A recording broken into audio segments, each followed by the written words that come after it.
الله نور السماوات والأرض مثل نوره كمشكاة فيها مصباح المصباح في زجاجة الزجاجة كأنها كوكب دري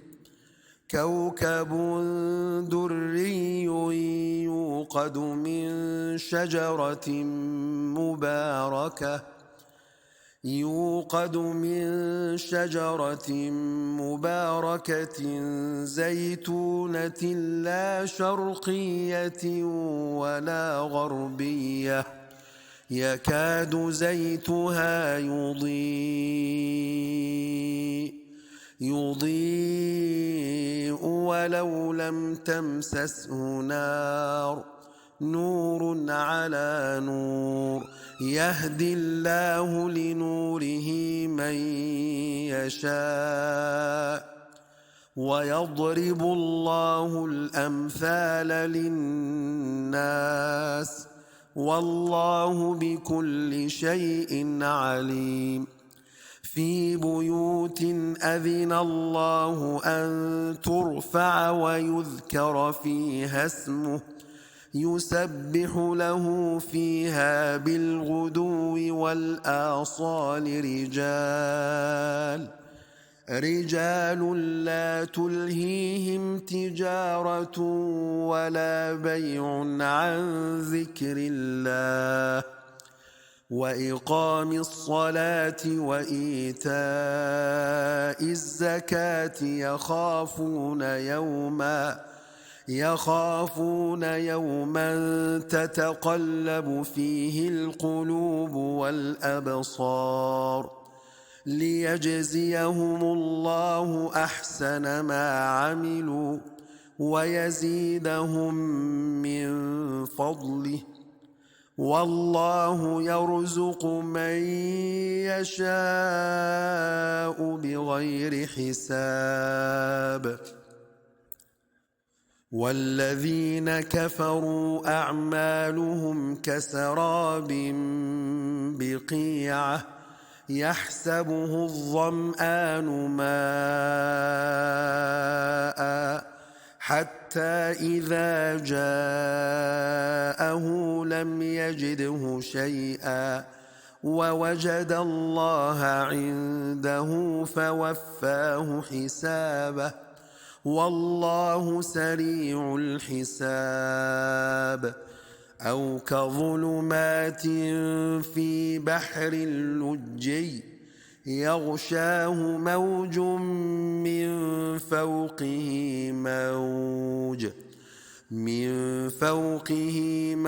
من فوقه سحاب ظلمات بعضها فوق بعض إذا أخرج يده لم يكد يراها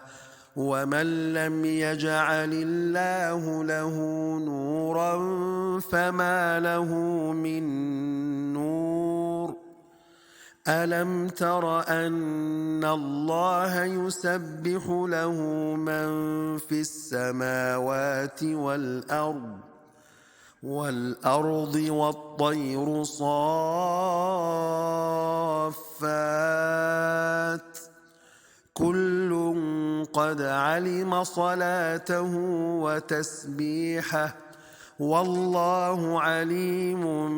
بما يفعلون ولله ملك السماوات والأرض وإلى الله المصير ألم تر أن الله يزجي سحابا ثم يؤلف بينه ثم يجعله ركاما فترى الودق يخرج من خلاله وينزل من السماء من جبال فيها من برد فيصيب به من يشاء ويصرفه عن من يشاء يكاد سنا برقه يذهب بالأبصار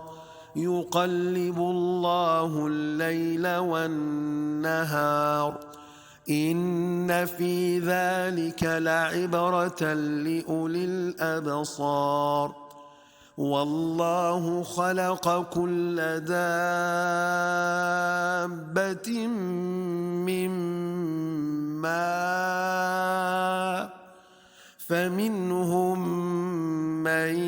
يمشي على بطنه ومنهم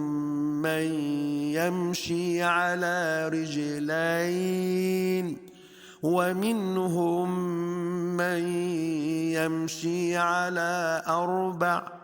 يخلق الله ما يشاء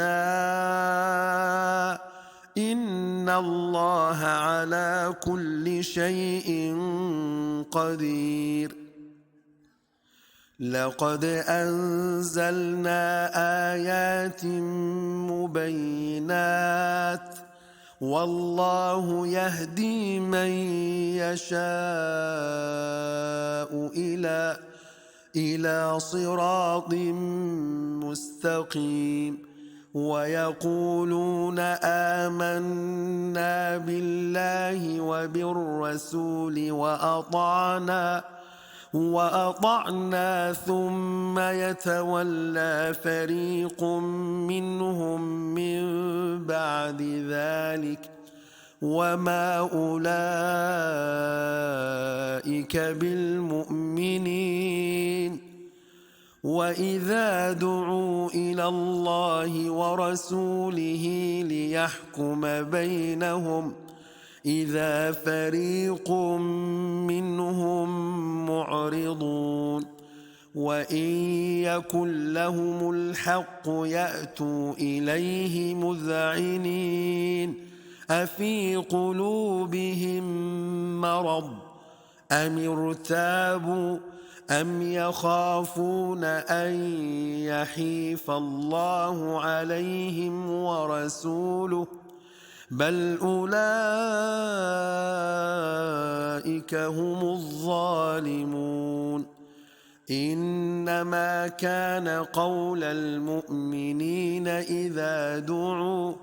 إذا دعوا إلى الله ورسوله ليحكم بينهم أن يقولوا سمعنا وأطعنا وأولئك هم المفلحون ومن يطع الله ورسوله ويخشى الله ويتقه فأولئك هم الفائزون.